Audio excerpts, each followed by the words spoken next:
Big boss OTT का season 3 21 जून को शुरू हो चुका है। बिग बॉस शो को फॉलो करने वाले लोग तहे दिल से बिग बॉस शो को देखते हैं और एंजॉय करते हैं और इसे एडमायर करते हैं। हर साल जहां सलमान खान इसकी होस्टिंग किया करते थे, इस बार होस्टिंग की जिम्मेदारी दी गई है अनिल कपूर को। अनिल कपूर अपने आप में बहुत बड़ी पर्सनालिटी है, बहुत ही चार्मिंग पर्सनालिटी है, बहुत ही वाइब्रेंट पर्सनालिटी है। अब देखना यह है कि बिग बॉस के इस सीजन को वो किस तरह से हैंडल करते हैं, किस तरह से होस्ट करते हैं।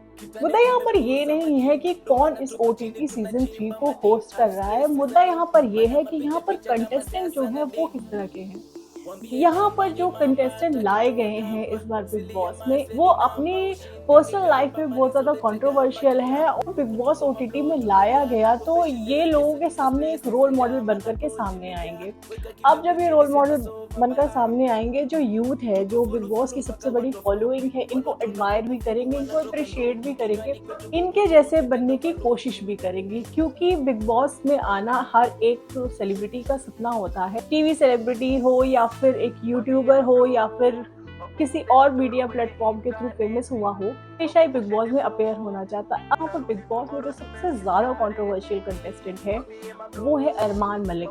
अरमान मलिक वो ही यूट्यूबर है, वो ही डेली ब्लॉगर है। उन्होंने एक वाइफ के होते हुए, मतलब पायल मलिक से शादी करने के बाद भी उनकी बेस्ट फ्रेंड से शादी की और वो दोनों, पायल मलिक और कृतिका मलिक, जिसकी पायल की बेस्ट फ्रेंड भी कही जाती हैं, वो दोनों एक ही घर में एक ही साथ अरमान मलिक के साथ रहती हैं। और साथ ही साथ अरमान मलिक के अपनी रिस्पेक्टिव वाइफ, मतलब पायल और कृतिका, दोनों से अलग अलग बच्चे भी हैं।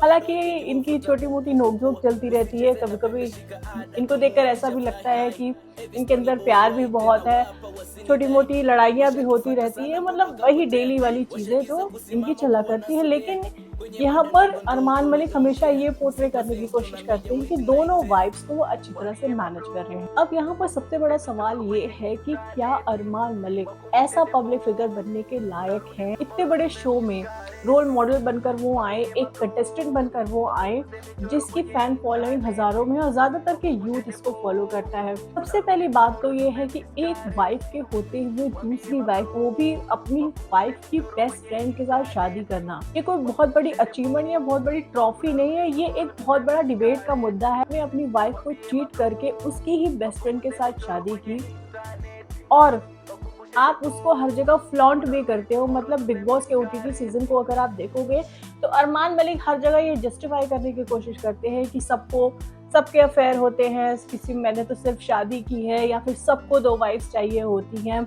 या सबको टिप्स भी देते हैं कि किस तरह से 2 वाइफ्स को मैनेज करना है। क्या इस तरह का डायरेक्शन या इस तरह की इंस्पिरेशन या इस तरह की गाइडलाइन हमारे यूथ को चाहिए या हमें चाहिए अपनी लाइफ में। बॉस को देखने वालों में बच्चों का भी हुजूम बहुत ज़्यादा शामिल है।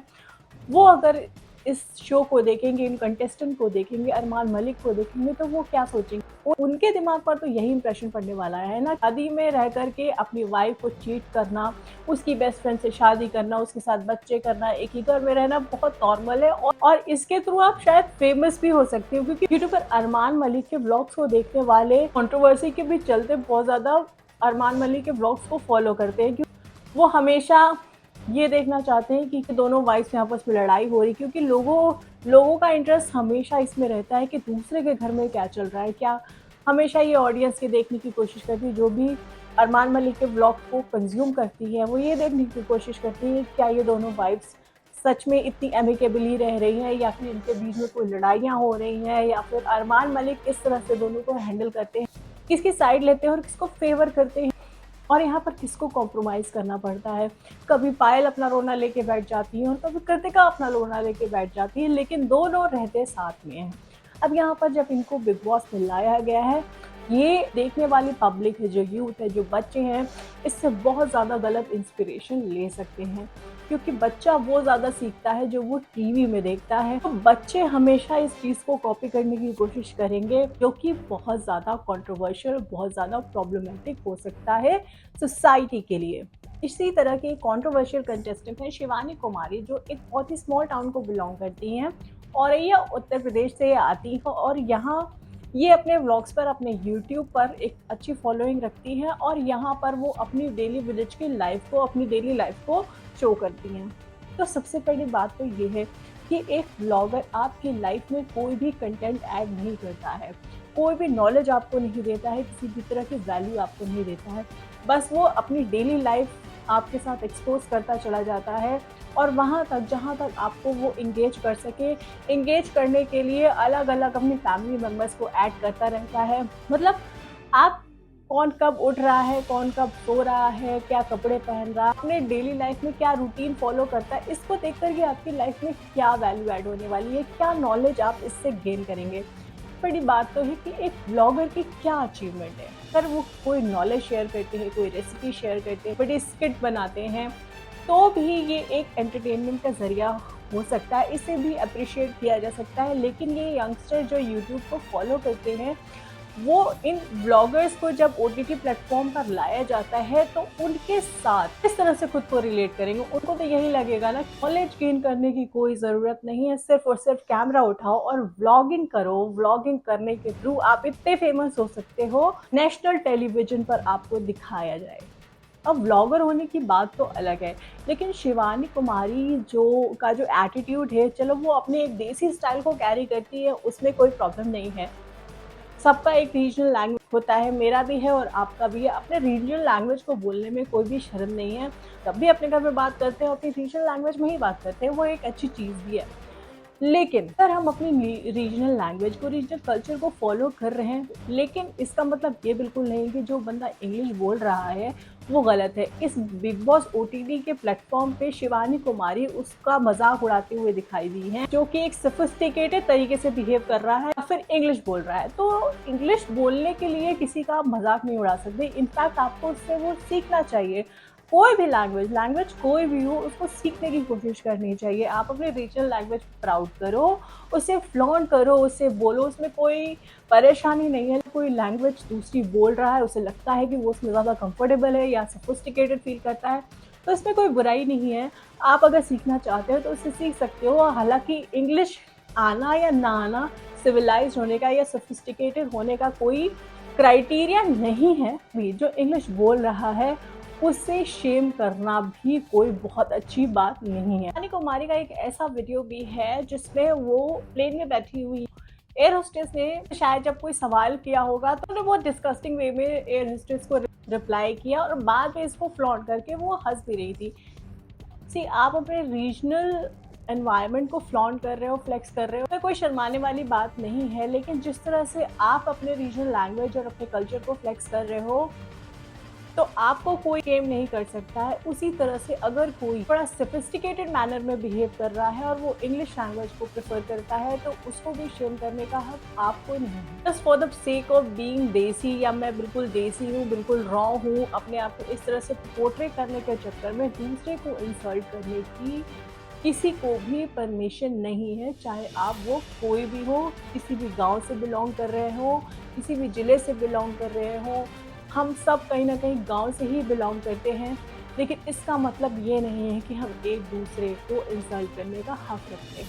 तो यहाँ पर इस तरह का बिहेवियर अगर ओटीटी प्लेटफॉर्म में इस तरह से दिखाया जाएगा, एक नेशनल टेलीविजन पर दिखाया जाएगा, तो बिग बॉस की पब्लिक पर, बिग बॉस की ऑडियंस पर बहुत ही ज़्यादा बुरा असर पड़ने के चांसेस हैं। और बच्चे या यूथ जो उनको फॉलो करेंगे के लिए इस तरह का बिहेवियर करना एक तरह का वैलिडेशन उनको मिल जाएगी। ये सर्टेन बिहेवियर करने से उन्हें मना किया जाएगा, तो वो इस पॉइंट को रख करके अपनी वैलिडेशन को सीख कर सकते हैं। इसके अलावा जो सबसे ज़्यादा कंट्रोवर्शियल फिगर है बिग बॉस में, वो है चंद्रिका दीक्षित। चंद्रिका दीक्षित वही दिल्ली की वड़ा पाव गर्ल जो अपने चीखने, चिल्लाने और अलग अलग तरह की कंट्रोवर्सी के लिए ज़्यादा फेमस है, इंस्टीड ऑफ उसके वड़ा पाव या उसके फूड जंक्शन पे।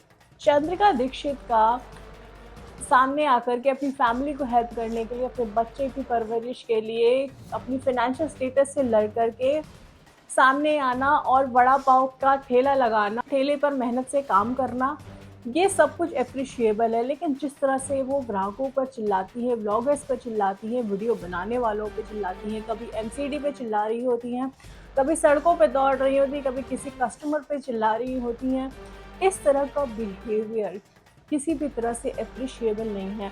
और जब इसको प्रमोट करके बिग बॉस जैसे प्लेटफॉर्म पर ले आया जाएगा, तो यहाँ पर फिर से यूथ को एक गलत मैसेज जाएगा कि इस तरह की हरकतें करके भी हम पॉपुलर हो सकते हैं।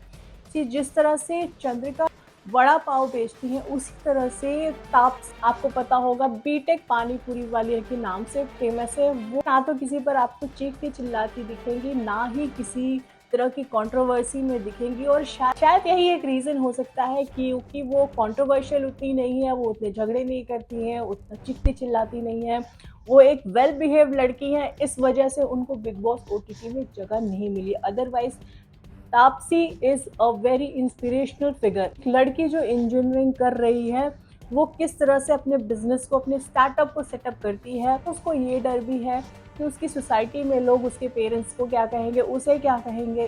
साथ ही साथ वो एक अच्छे कोर्स की स्टूडेंट भी है, उसके फ्रेंड्स क्या कहेंगे। लेकिन फिर भी इन सब चीज़ों को पीछे छोड़ते हुए तापसी ने खुद को सेटल डाउन किया, एक अच्छा बिजनेस वो रन करती है। वहीं चंद्रिका दीक्षित एक वड़ा पाव की रेडी तो लगाती हैं, लेकिन वो अपने वड़ा पाव की वजह से शायद उतनी फेमस ना हो जितनी वो अपनी कंट्रोवर्सीज की वजह से, अपने चीखे चिल्लाने और लड़ाई झगड़ों की वजह से। चंद्रिका दीक्षित तो अपने फाइनेंशियल स्टेटस का रोना रोती रहती हैं, और कभी वो ये कहती है कि वो 40,000 पर डे कमाती है। 40,000 पर डे कमाना कोई मजाक बात नहीं है। 40,000 पर डे कमाना कोई मजाक बात नहीं है। एक अच्छे खासे वेल एजुकेटेड इंसान की, जो महीने भर मेहनत करता है, कॉर्पोरेट लाइफ जीता है, या फिर किसी गवर्नमेंट ऑफिस में महीने भर काम करता है, शायद वो 40,000 अर्न करता हो। और अगर चंद्रिका 40,000 पर डे कमा रही है, तो वो फाइनेंशियल स्टेटस के खराब होने का रोना तो नहीं रो सकती है। किसी भी तरह से खुद को बेचार और अबला तो पोर्ट्रे नहीं कर सकती है। हाँ, बस ये है कि उसने अपने आप को बहुत ज़्यादा कंट्रोवर्शियल बनाया है। यहाँ तक भी लोगों का कहना है कि चंद्रिका वड़ा पाव के उतने ही यूनिट या उतना ही अमाउंट कस्टमर्स को देती है जितना वो चाहती है। कस्टमर की डिमांड पर वो सर्व नहीं करती है। मतलब अगर किसी को 6 वड़ा पाव चाहिए तो चंद्रिका उसे इमीडिएटली मना कर देती है कि मैं आपको 6 वड़ा पाव नहीं दे सकती, बहुत लंबी लाइन है मेरी, मैं सिर्फ 4 ही वड़ा पाव आपको प्रोवाइड कर पाऊंगी। तो लंबी लाइन तो अगर कोई कस्टमर लंबी लाइन लगाकर आप तक पहुंचा है और उसको 6 वड़ा पाव चाहिए, अगर उसके घर में 6 मेंबर हैं, तो क्या 4 मेंबर उसके यहाँ वड़ा पाव खाएंगे और 2 मेंबर शक्ल देखेंगे? अगर कोई आपकी कार्ट पे लाइन लगाकर भी आप तक पहुंच गया है, तो जो क्वांटिटी वो मांग रहा है आप उसको वो दे दो। आप कोई भंडारा तो चला नहीं रहे हो। पीछे तक वालों को प्रसाद बांटना ज़रूरी है। जिस हिसाब से मांगा जाए, वो उस हिसाब से आप उनको देते जाओ। आपके कार्ट में आपका तेल खत्म हो जाता है, तो अब बाकी कस्टमर्स को मना कर दो। और ऐसा हर कार्ट पे होता है। कई बार ऐसा होता है कि हम किसी ठेले पे, रेडी पे, शॉप पे जाते हैं, तो वो हमें मना कर देता है कि खत्म हो चुका है। अब कोई वड़ा पाव कोई एक बेसिक नेसेसिटी तो नहीं है ना कि आपने ये सोच लिया कि ये हर किसी को मिलना चाहिए, या वड़ा पाव कोई प्रसाद तो है नहीं। तो इस तरह की कंट्रोवर्शियल बातें करके, इस तरह की स्टूपिड बातें करके अगर कोई बिग बॉस के ओटीटी प्लेटफॉर्म पर पहुंच जाता है, तो यही मैसेज जाएगा ना कि इस तरह की हरकतें करके हम फेमस हो सकते हैं। और आप सोचो कि अगर चंद्रिका दीक्षित जैसे, शिवानी कुमारी जैसे, या अरमान मलिक जैसे आसपास बढ़ने लगे, तो कितनी मुश्किल हो जाएगी आपकी लाइफ। ये समझने की ज़रूरत है कि किसी भी शो पर अगर सेलिब्रिटीज लाए जाते हैं, तो ये ज़रूर देखा जाए कि किस तरह का वो रोल मॉडल सेट करते हैं, किस तरह का मैसेज वो सोसाइटी में देते हैं। जस्ट बिकॉज वो कंट्रोवर्शियल हैं और वो कंट्रोवर्सी करके बिग बॉस ओटीटी में पहुंच जा रहे हैं, तो बहुत सोचने वाली बात है और बहुत ज़्यादा प्रॉब्लम इन फ्यूचर ये कर सकता है।